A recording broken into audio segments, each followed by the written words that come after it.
नमस्कार दोस्तों, स्वागत है आप सभी का आपके अपने YouTube चैनल स्टडी पॉइंटर्स पर। दोस्तों, आप लोग कैसे हैं? हम आशा करते हैं अच्छे ही होंगे। दोस्तों, आज हम आपके लिए यूपी टेट एग्ज़ाम 2022 हिंदी के मोस्ट इम्पोर्टेंट 30 अति महत्वपूर्ण प्रश्न लेकर आए हैं, जो कि यूपी टेट में बार बार पूछे जाने वाले प्रश्न हैं।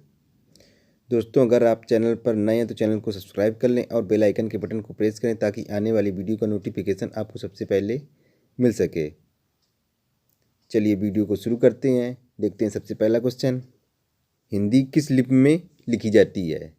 तो यहाँ पर 4 ऑप्शन दिए गए हैं। पहला ऑप्शन ब्राह्मी, दूसरा ऑप्शन देवनागरी, तीसरा ऑप्शन खरोष्टी, चौथा ऑप्शन गुरुमुखी। तो यहाँ पर बताना है कि हिंदी किस लिपि में लिखी जाती है। तो हिंदी देवनागरी लिपि में लिखी जाती है। अगर यहाँ पर बात की जाए ब्राह्मी की और खरोष्टी की, तो ये ब्राह्मी और खरोष्टी लिपियाँ प्राचीन लिपियाँ हैं जिनका प्रयोग प्राचीन काल में होता था। अगर यहाँ पर बात की जाए गुरुमुखी की, तो गुरुमुखी लिपि पंजाबी में लिखी जाती है। तो यहाँ पर आपका राइट आंसर हो गया देवनागरी लिपि। चलिए अगला क्वेश्चन देखते हैं। द्विगु समास का उदाहरण है। यहाँ पर 4 ऑप्शन दिए गए हैं। पहला ऑप्शन माता पिता, दूसरा ऑप्शन यथाशक्ति, तीसरा ऑप्शन नवग्रह, चौथा ऑप्शन पीताम्बर। तो यहाँ पर आपको बताना है कि द्विगु समास का उदाहरण है। तो यहाँ पर द्विगु समास का उदाहरण है ऑप्शन सी नवग्रह। अगर यहाँ पर बात की जाए ऑप्शन ए की माता पिता, तो माता पिता में द्वंद्व समास है। अगर यहाँ पर बात की जाए ऑप्शन बी की यथाशक्ति की, तो यथाशक्ति में अव्ययभाव समास है। अगर यहाँ पर बात की जाए ऑप्शन डी की पीताम्बर की, तो पीताम्बर में कर्मधारय समास है। तो यहाँ पर राइट आंसर हो गया ऑप्शन सी नवग्रह। चलिए अगला क्वेश्चन देखते हैं। सर्वनाम के कितने भेद होते हैं? तो यहाँ पर 4 ऑप्शन दिए गए हैं। पहला ऑप्शन 6, दूसरा ऑप्शन 5, तीसरा ऑप्शन 7, चौथा ऑप्शन 4। तो यहाँ पर राइट आंसर गैस करना है। तो यहाँ पर पूछा गया था कि सर्वनाम के कितने भेद होते हैं। तो सर्वनाम के 6 भेद होते हैं। तो यहाँ पर राइट आंसर हो गया ऑप्शन ए। ये सर्वनाम के 6 भेद कौन कौन से होते हैं? तो यहाँ पर हम आपको बता रहे हैं। पहला पुरुषवाचक, दूसरा होता है निश्चयवाचक, तीसरा होता है अनिश्चयवाचक सर्वनाम, चौथा संबंधवाचक, पाँचवां प्रश्नवाचक और छठवां निजवाचक सर्वनाम। अगर यहाँ पर बात की जाए ऑप्शन बी की 5 की, तो 5 संज्ञा 5 प्रकार की होती हैं। ये कौन कौन होती हैं? पहली व्यक्तिवाचक संज्ञा होती है, दूसरी जातवाचक संज्ञा, तीसरी समूहवाचक संज्ञा, चौथी द्रव्यवाचक संज्ञा, पाँचवीं भाववाचक संज्ञा। चलिए अगला क्वेश्चन देखते हैं। आकाश पाताल के बीच लगने वाला चिन्ह है। तो यहाँ पर आपको बताना है कि आकाश पाताल के बीच लगने वाला चिन्ह कौन सा है। तो यहाँ पर 4 ऑप्शन दिए गए हैं। पहला ऑप्शन अल्प विराम चिन्ह, दूसरा पूर्ण विराम चिन्ह, तीसरा योजक चिन्ह, चौथा प्रश्नवाचक चिन्ह। तो यहाँ पर आपको बताना था कि आकाश पाताल के बीच लगने वाला चिन्ह। तो यहाँ पर राइट आंसर है ऑप्शन सी योजक चिन्ह। अगर यहाँ पर बात की जाए ऑप्शन ए की अल्प विराम की, तो अल्प विराम का चिन्ह ये वाला होता है, ये। और पूर्ण विराम की चिन्ह ये डंडा होता है पूर्ण विराम में। और प्रश्नवाचक चिन्ह में तो प्रश्नवाचक का चिन्ह होता है, ये होता है। चलिए अगला क्वेश्चन देखते हैं। पराजय में कौन सा उपसर्ग है? तो यहाँ पर आपको बताना है कि पराजय में कौन सा उपसर्ग है। पहला दिया है परी, दूसरा परा, तीसरा प्रा, चौथा आ। तो यहाँ पर आपको बताना था कि पराजय में कौन सा उपसर्ग है। तो पराजय में परा उपसर्ग है। तो यहाँ पर राइट आंसर हो गया ऑप्शन बी परा उपसर्ग।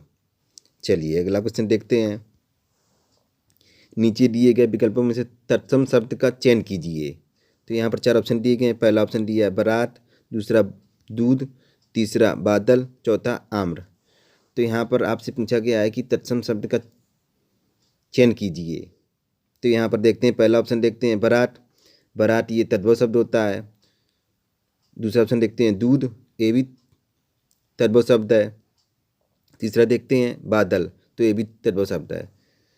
तो यहाँ पर राइट आंसर हो गया ऑप्शन डी आम्र। आम्र का तद्भव शब्द होगा आम। अगर यहाँ पर बात की जाए ऑप्शन ए की बारात की, तो बारात का तत्सम शब्द वर यात्रा होता है। अगर यहाँ पर बात की जाए ऑप्शन बी की दूध की, तो दूध का तद्भव शब्द होगा दुग्ध। अगर यहाँ पर बात की जाए बादल की तो बादल का तद्भव शब्द होगा वारिद। चलिए अगला क्वेश्चन देखते हैं। निम्नलिखित में से कौन सा सूर्य का पर्यायवाची नहीं है? तो यहाँ पर आपसे क्या पूछा गया है कि सूर्य का पर्यायवाची कौन सा नहीं है? तो यहाँ पर देखते हैं। पहला ऑप्शन दिनकर, दूसरा ऑप्शन रवि, तीसरा ऑप्शन अंशुमाली, चौथा ऑप्शन यामिनी। तो यहाँ पर आपको बताना है कि सूर्य का पर्यायवाची कौन सा नहीं है। तो यहाँ पर देखते हैं दिनकर, दिनकर सूर्य का पर्यायवाची होता है। रवि, रवि भी होता है। अंशुमाली ए भी होता है। तो यहाँ पर राइट आंसर हो गया ऑप्शन डी यामिनी। यामिनी सूर्य का पर्यायवाची नहीं होता है बल्कि रात्रि का पर्यायवाची होता है। चलिए अगला क्वेश्चन देखते हैं। मनोरथ का सन्विच्छेद होगा।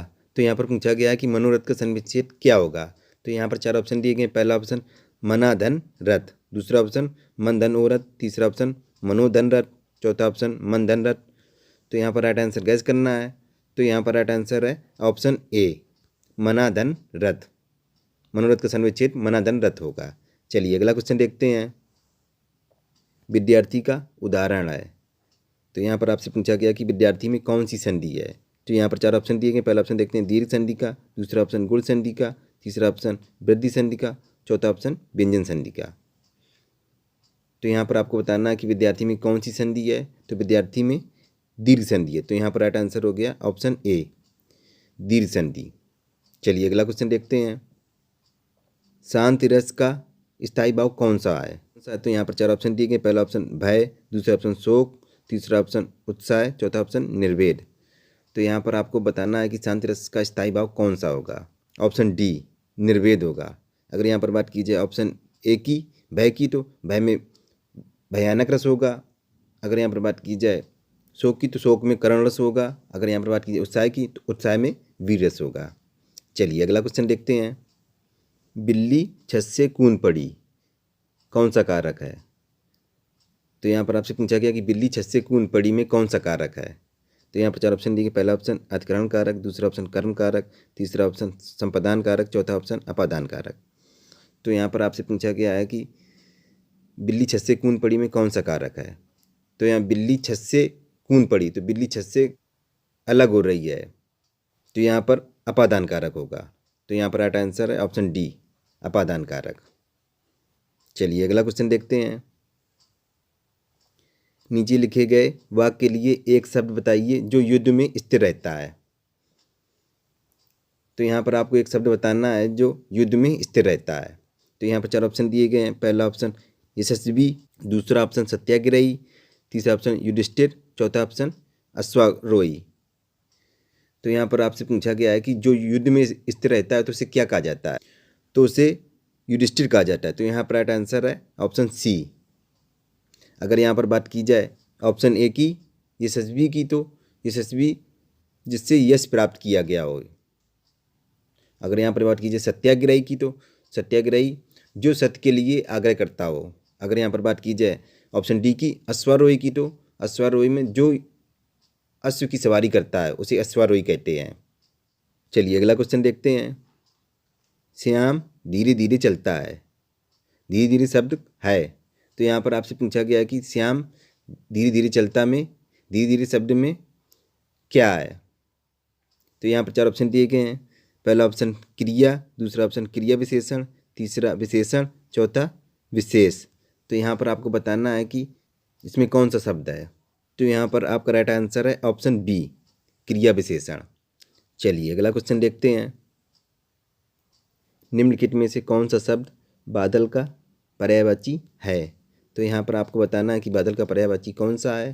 तो यहाँ पर 4 ऑप्शन दिए गए हैं। पहला ऑप्शन नीरद, दूसरा ऑप्शन नीरज, तीसरा ऑप्शन अम्बुज, चौथा ऑप्शन पंकज। तो यहाँ पर राइट आंसर हो गया ऑप्शन ए नीरद। बादल का पर्यायवाची नीरद होगा। अगर यहाँ पर बात की जाए ऑप्शन बी की नीरज की, ऑप्शन सी की अम्बुज की और ऑप्शन डी पंकज की, तो ये तीनों कमल के पर्यायवाची हैं। चलिए अगला क्वेश्चन देखते हैं। इंद्रियों को जीतने वाले के लिए एक शब्द है। तो यहाँ पर आपसे पूछा गया कि इंद्रियों को जीतने वाले के लिए एक शब्द का चयन कीजिए। तो यहाँ पर 4 ऑप्शन दिए। पहला दूरदर्शी, दूसरा जितेंद्री, तीसरा कुशाग्र बुद्धि, चौथा दक्षचित्र। तो यहाँ पर आपको बताना है कि इंद्रियों को जीतने वाले के लिए एक शब्द। तो यहाँ पर आपका राइट आंसर हो गया ऑप्शन बी, जितेंद्री। अगर यहाँ पर बात की जाए ऑप्शन ए की, दूरदर्शी की, तो दूरदर्शी दूर तक की सोचने वाले को दूरदर्शी कहते हैं। अगर यहाँ पर बात की जाए ऑप्शन सी की, कुशाग्र बुद्धि की, तो कुशाग्र बुद्धि का मतलब होता है बहुत तेज बुद्धि वाला व्यक्ति। अगर यहाँ पर बात की जाए ऑप्शन डी की, दक्षचित्र की, तो दक्षचित्र किसी काम को चित्त लगाकर करने वाला दक्षचित्र कहलाता है। चलिए अगला क्वेश्चन देखते हैं। निम्नलिखित में से पुल्लिंग शब्द कौन सा है? तो यहाँ पर आपसे पूछा गया है कि निम्नलिखित में से पुल्लिंग शब्द कौन सा होगा। तो यहाँ पर 4 ऑप्शन दिए गए। पहला ऑप्शन नदी, दूसरा ऑप्शन इलायची, तीसरा ऑप्शन पानी, चौथा ऑप्शन प्यास। तो यहाँ पर आपको बताना है कि इनमें से कौन सा पुल्लिंग शब्द है। तो यहाँ पर राइट आंसर हो गया ऑप्शन सी, पानी। अगर यहाँ पर बात की जाए नदी की, अगर बात की जाए इलायची की और प्यास की, तो इन तीनों शब्दों में स्त्रीलिंग शब्द है। चलिए अगला क्वेश्चन देखते हैं। निम्नलिखित शब्दों में से वर्तनी के अनुसार शुद्ध शब्द का चयन कीजिए। यहाँ पर आपसे पूछा गया कि वर्तनी के अनुसार शुद्ध शब्द का चयन करना है। तो यहाँ पर 4 ऑप्शन दिए गए। पहला ऑप्शन आनुषंगिक, दूसरा ऑप्शन आनुषंगिक, तीसरा ऑप्शन अनुषंगिक, चौथा ऑप्शन आनुषंगिक। तो यहाँ पर आपको बताना है कि वर्तनी के अनुसार कौन सा शब्द सही है। तो यहाँ पर राइट आंसर हो गया ऑप्शन डी, आनुषंगिक। चलिए अगला क्वेश्चन देखते हैं। दोस्तों अगर वीडियो अच्छा लग रहा हो तो वीडियो को लाइक करें और शेयर करें, और चैनल पर नए हैं तो चैनल को सब्सक्राइब कर लें। घुमक्कड़ में कौन सा प्रत्यय है? तो यहाँ पर आपसे पूछा गया कि घुमक्कड़ में कौन सा प्रत्यय है। तो यहाँ पर 4 ऑप्शन दिए। पहला ऑप्शन ओड़ा, दूसरा ऑप्शन अक्कड़, तीसरा ऑप्शन आक, चौथा ऑप्शन ऊ। तो यहाँ पर आपको बताना कि घुमक्कड़ में कौन सा प्रत्यय है। घुमक्कड़, पहले यहाँ पर समझते हैं कि प्रत्यय होते क्या हैं। ये प्रत्यय शब्द के अंत में लगने वाले होते हैं। तो यहाँ पर घुमक्कड़, ये लास्ट में अक्कड़ निकल रहा है। तो यहाँ पर राइट आंसर हो गया ऑप्शन बी, अक्कड़। अगर यहाँ पर बात की जाए ओड़ा शब्द की, तो ओड़ा शब्द होता है इसमें भगोड़ा में। जैसे अगर यहाँ पर बात की जाए आग की, तो इसमें होता है जैसे तैराक हो गया। और जैसे यहाँ पर बात की जाए ऑप्शन डी की, ऊ की, तो ऊ हो गया जैसे चालू है, लागू है, बिकाऊ है आदि। चलिए अगला क्वेश्चन देखते हैं। नाक रगड़ना का क्या अर्थ है? आपको यहाँ पर बताना है कि नाक रगड़ना का क्या अर्थ है। तो यहाँ पर 4 ऑप्शन दिए। पहला ऑप्शन नाक में चोट लगना, दूसरा ऑप्शन इज्जत देना, तीसरा ऑप्शन दीनतापूर्वक प्रार्थना करना, चौथा ऑप्शन चापलूसी कराना नहीं, टाइपिंग मिस्टेक है, चापलूसी करना। तो यहाँ पर आपको बताना था कि नाक रगड़ना का क्या अर्थ है। तो यहाँ पर राइट आंसर हो गया ऑप्शन सी, दीनतापूर्वक प्रार्थना करना। चलिए अगला क्वेश्चन देखते हैं। उन्मूलन का विलोम क्या होगा? तो यहाँ पर आपको बताना है कि उन्मूलन का विलोम क्या होगा। यहाँ पर 4 ऑप्शन दिए। पहला उत्थान, दूसरा उत्कर्ष, तीसरा रोपण, चौथा अवनति। तो यहाँ पर आपको बताना है कि उन्मूलन का विलोम क्या होगा। तो उन्मूलन का विलोम रोपण होगा। तो यहाँ पर राइट आंसर है रोपण। अगर यहाँ पर बात की जाए ऑप्शन ए की उत्थान की, तो उत्थान का पतन होता है। अगर यहाँ पर बात की जाए ऑप्शन बी की उत्कर्ष की, तो उत्कर्ष का विलोम अपकर्ष होगा। अगर यहाँ पर बात की जाए अवनति की, तो अवनति का होगा उन्नति। तो यहाँ पर राइट आंसर है ऑप्शन सी, रोपण। चलिए अगला क्वेश्चन देखते हैं। महावीर प्रसाद द्विवेदी ने आठकाल को क्या संज्ञा दी है? तो यहाँ पर आपसे पूछा गया है कि महावीर प्रसाद द्विवेदी ने आठकाल को क्या संज्ञा दी है। तो यहाँ पर 4 ऑप्शन दिए। पहला ऑप्शन चारण काल, दूसरा वीरगाथा काल, तीसरा प्रारंभिक काल, चौथा बीजोपन काल। तो यहाँ पर आपको बताना है कि महावीर प्रसाद द्विवेदी ने आठकाल को क्या संज्ञा दी है। तो यहाँ पर राइट आंसर है ऑप्शन डी, बीजोपन काल। अगर यहाँ पर बात की जाए ऑप्शन ए की चारण काल की, तो चारण काल जॉर्ज ग्रिसन ने कहा है। और वीरगाथा काल तो ये रामचंद्र शुक्ल ने कहा है। अगर यहाँ पर बात की जाए ऑप्शन सी की प्रारंभिक काल, तो प्रारंभिक काल मिश्रबंद ने कहा है। चलिए अगला क्वेश्चन देखते हैं। मुझसे खड़ा भी हुआ नहीं जाता, इस वाक्य का वाच्य क्या होगा? तो यहाँ पर आपसे पूछा गया है कि इसमें कौन सा वाच्य होगा? तो यहाँ पर 4 ऑप्शन दिए गए। पहला ऑप्शन कर्तवाच्य, दूसरा कर्मवाच्य, तीसरा भाववाच्य, चौथा इनमें से कोई नहीं। तो यहाँ पर आपको जिस भी वाक्य में अगर आपको देखने को मिल जाए नहीं नहीं नहीं अगर लगा तो वहाँ पर भाववाच्य होगा। तो यहाँ पर राइट आंसर है ऑप्शन सी। चलिए अगला क्वेश्चन देखते हैं। प्रेम सागर किसकी रचना है? तो यहाँ पर आपको बताना है प्रेम सागर किसकी रचना है। तो यहाँ पर 4 ऑप्शन दिए गए। पहला मुंशी सदा सुखलाल, दूसरा लल्लू लाल जी, तीसरा सदल मिर्स, चौथा राम प्रसाद निरंजनी। तो यहाँ पर आपको बताना था कि प्रेम सागर किसकी रचना है। तो प्रेम सागर की रचना लल्लू लाल जी की है। अगर यहाँ पर बात की जाए ऑप्शन ए की मुंशी सदा सुखलाल की, तो मुंशी सदा सुखलाल की रचना सुख सागर है। अगर यहाँ पर बात की जाए ऑप्शन सी की सदल मिर्च की, तो सदल मिर्च की रचना नासकेतोपाख्यान है। अगर यहाँ पर बात की जाए ऑप्शन डी की राम प्रसाद निरंजनी की, तो राम प्रसाद निरंजनी की भाषा योग वशिष्ठ है। चलिए अगला क्वेश्चन देखते हैं। घा का उच्चारण स्थान कौन सा होगा? यहाँ पर 4 ऑप्शन दिए। पहला ऑप्शन कंठ, दूसरा तालु, तीसरा मूर्धा, चौथा दंड। तो यहाँ पर आपको बताना है कि घा का उच्चारण स्थान कौन सा होगा। तो घा का उच्चारण स्थान ऑप्शन ए कंठ होगा। तो यहाँ पर राइट आंसर है ऑप्शन ए। चलिए अगला क्वेश्चन देखते हैं। छावड़ किसके योग से बना है? तो यहाँ पर आपको बताना है कि छावड़ किसके योग से बना है। तो यहाँ पर पहला ऑप्शन देखते हैं आदि का प्लस सा, दूसरा आदि का प्लस सा, तीसरा ऑप्शन ये का प्लस सा, चौथा ऑप्शन का प्लस छत्री। तो यहाँ पर राइट आंसर है ऑप्शन बी का प्लस सा। का प्लस सा के योग से मिलकर छत्री बनता है। चलिए अगला क्वेश्चन देखते हैं। चार चंद की चंचल किरणें खेल रही हैं जल थल में, कौन सा अलंकार है? तो यहाँ पर आपको बताना है कि इसमें कौन सा अलंकार है। तो यहाँ पर 4 ऑप्शन दिए कि पहला ऑप्शन अनुप्रास, दूसरा यमक, तीसरा श्लेष, चौथा उत्प्रेक्षा। तो इसमें आपको बताना है कौन सा अलंकार है। तो यहाँ पर राइट आंसर है ऑप्शन ए अनुप्रास अलंकार। अनुप्रास अलंकार जहाँ पर एक ही वर्ण की बार बार आवृत्ति होती है, तो यहाँ पर अनुप्रास अलंकार होता है। अगर यहाँ पर बात की जाए ऑप्शन बी की यमक अलंकार की, तो यमक अलंकार में जहाँ एक शब्द बार बार आए किंतु उसका अर्थ अलग अलग हो, वहाँ पर यमक अलंकार होता है। जैसे कनक कनक तिसौगनी मादकता अतकाय खाए बौराए जग पाए।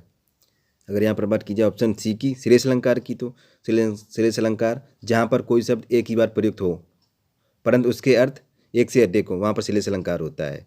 जैसे रहीमन पानी राखिए पानी बिन सब सून, पानी गए न उबरे मोती मानस चून। तो यहाँ पर पानी शब्द 3 अर्थों में प्रयुक्त होता है।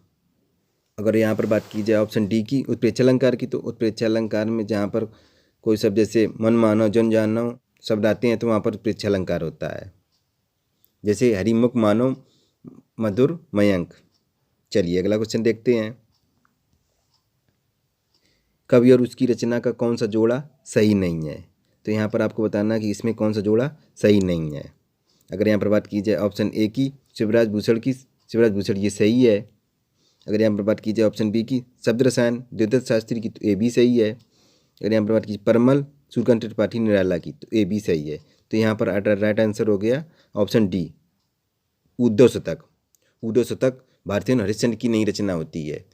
उद्धव शतक जगन्नाथ दास रत्नाकर की है। चलिए अगला क्वेश्चन देखते हैं।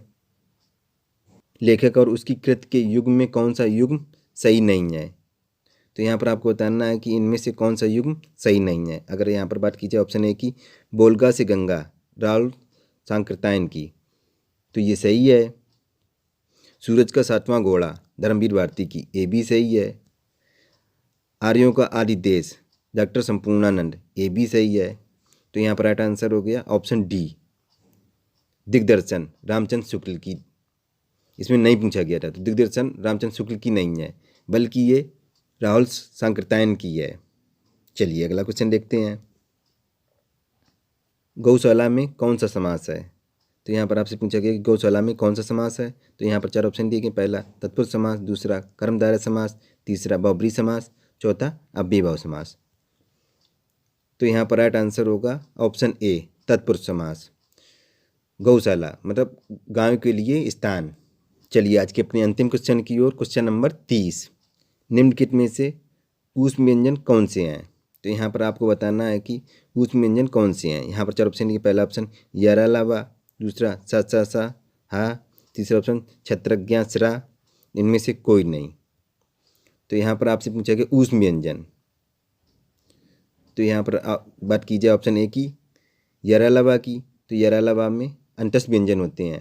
अगर यहाँ पर ऊष्म व्यंजन सा सा सा तो ये होते हैं ऑप्शन बी, तो यहाँ पर राइट आंसर है ऑप्शन बी। अगर यहाँ पर बात की छत्रज्ञा स्रा की, तो ये संयुक्त व्यंजन होते हैं। चलिए आज का टॉपिक आपको कैसा लगा हमें कमेंट बॉक्स में ज़रूर लिखकर बताएं। अगर चैनल पर नए हैं तो चैनल को सब्सक्राइब कर लें और बेल आइकन के बटन को प्रेस करें ताकि आने वाली वीडियो का नोटिफिकेशन आपको सबसे पहले मिल सके। मिलते हैं नेक्स्ट वीडियो में, तब तक के लिए goodbye, have a nice day.